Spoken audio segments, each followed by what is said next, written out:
It is a privilege to be coming to you once again. Whether you're in your home, you're at work, you may be in your car driving, I don't know where you are, but at the end of the day, I'm glad to be addressing you as a viewing audience, and thank you for tuning in once again to Midweek Nugget. One of the things I want to appreciate is the fact that we all are prone to sin and prone to leaving the God that we love. Every human being is contaminated with it. We can't help sometimes but to stray away from God because of sin. But I want to leave something with you that is so true.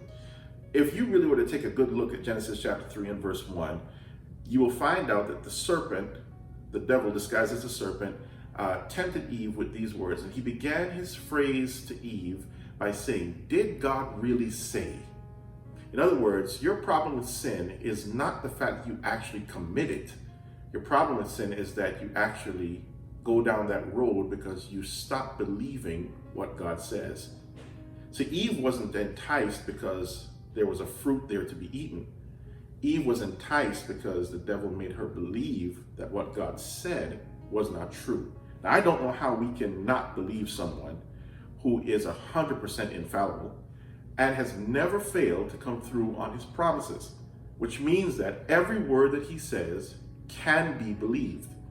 However, when we go down the path of sin, it happens because the initial thing we stop doing is believing what the word of God actually says.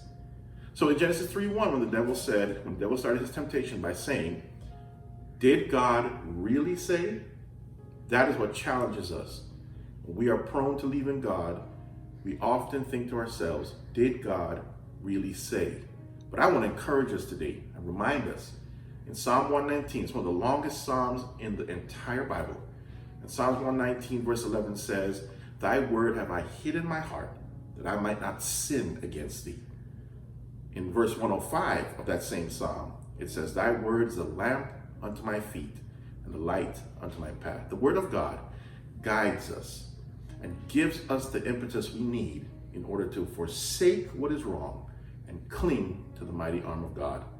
The only reason we leave it is because we stop believing that when he says something, it's true.